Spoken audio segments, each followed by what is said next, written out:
Howdy again, y'all. Back with my chronology videos. Kind of odd that I'm doing this now. It's in the early evening, and I have done most all of my other videos in the morning or the mid-morning or something like that. But I was just out working in the yard, and I decided I was going to break things up a little bit. So, we're going to continue on with 1975. As I kind of detailed a bit in my last video, it was the fall, winter 74, 75 when I first took the leap to order my first mail order catalogs. I had, obviously had seen the ads for years in the books about, buying back issues and all that. And something finally clicked around this time. I know I ordered a bunch of them over a year or two into 76, 77, but I'll talk about some of those later. But the first ones I remember ordering were from Robert Bell, Robert Crestall from Canada, David Belmont, Richard Alf. These were the first catalogs I actually sent for, and there may have even been some price attached, which was what was really keeping me from ordering the catalogs in the first place. To send 25 cents or to send 50 cents out to get a catalog, that was just one or two less comic books I could buy. But again, over that winter of 74, 75, something clicked, and I thought it might be a worthwhile thing because my interest in back issues was certainly growing. I continued to go to my comic shop and pick up the regular titles: Spider-Man, Captain America,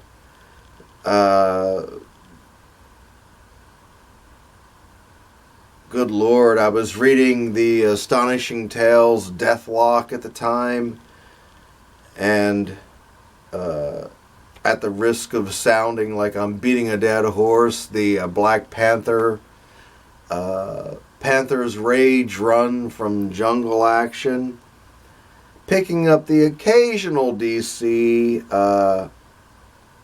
usually horror related or war related. I was kind of really getting into Joe Kubert at the time.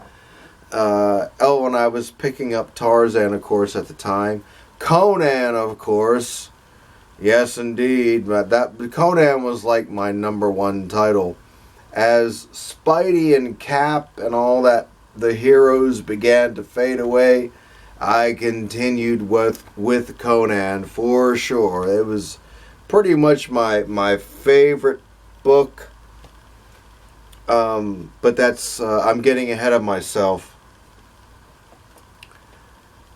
I was also really getting into music at the time. I mean, I had always been into music, of course. You listen to the radio. I'm a lifelong Beatlemaniac. I'm not even going to get into all of that with the Beatles. But I really started listening to the music on the radio at the time. And I would occasionally buy a little 45 RPM They were 49 cents at the time, and I heard a song on the radio I liked.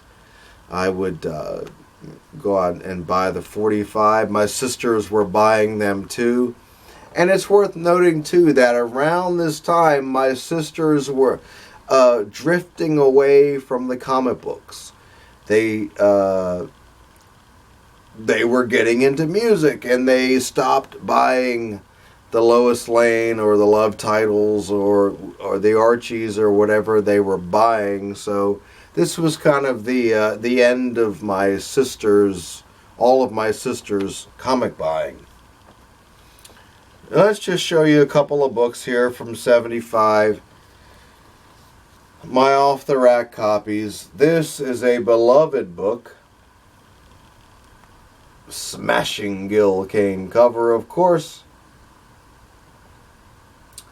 This was when Captain America came back from his period right after, the President of the United States committed suicide, and he went into that whole period with the Nomad and all that, all that kind of stuff. And when this kid that took over the Captain America role was killed by the Red Skull, Steve Rogers said, "You know what? I am Captain America. I am coming back." That's the way it works. Great book. And again, that's a pretty extraordinary cover. Really. Classic stuff. Here's a great book, Master of Kung Fu 39. This was around the time that I was peaking on Master of Kung Fu. The art by Paul Gulacy was really just extraordinary. Very kind of Steranko-esque. The Steranko influence is plain to see, but it was quite wonderful. I loved it. Just loved it very much. Great stuff. Maybe I'll show you a couple of more pictures or pages here. There you go. I hope that's getting in focus, because I am a one-take man. I don't like to redo videos, and I haven't redone any of them yet. I just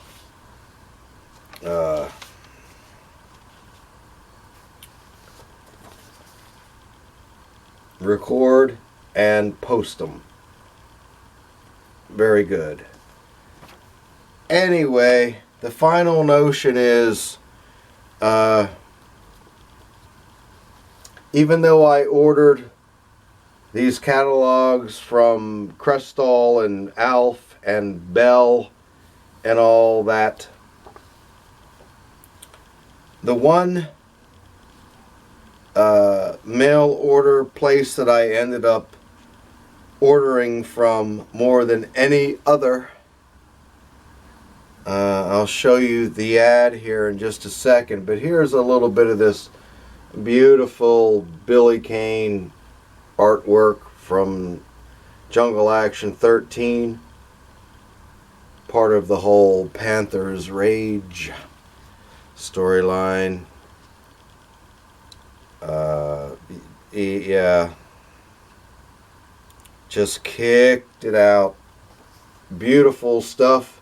It seemed so different to me, so unique than anything else that was on the stands at the time. Even though I was familiar with Billy Graham's work in Luke Cage, it was just so, the Panthers Rage run was just so unique and just so different. And look at that. I mean, that is just intense, right?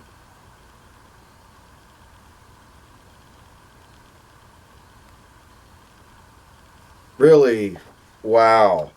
I mean, he really, you can see the effort and the passion that the man put into the book. All these books, actually, it's so evident.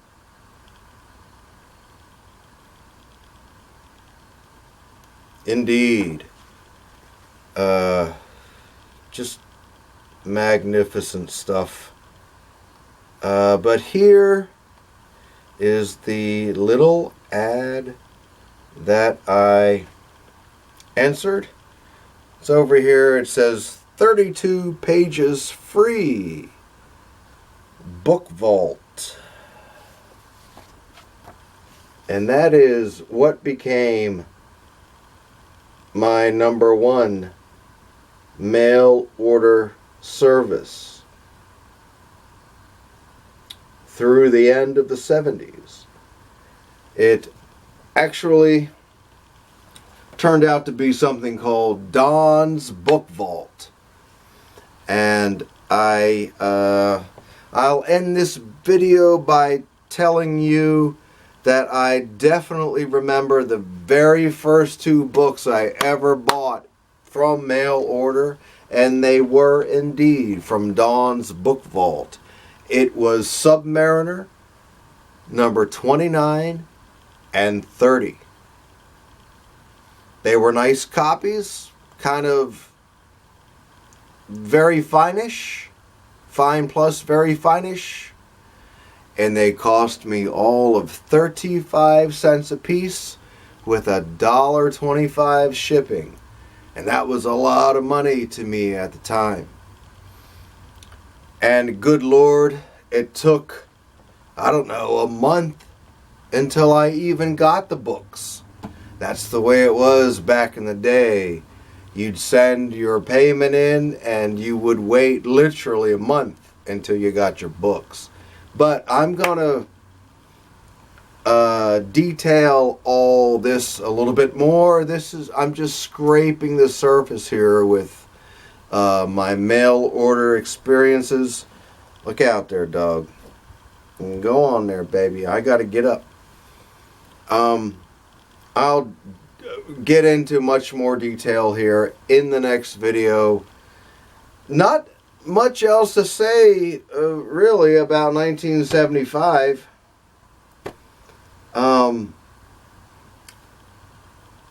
Except to reinforce that back issue mail order did indeed change my entire collecting habits. So I think this video is running a little bit long.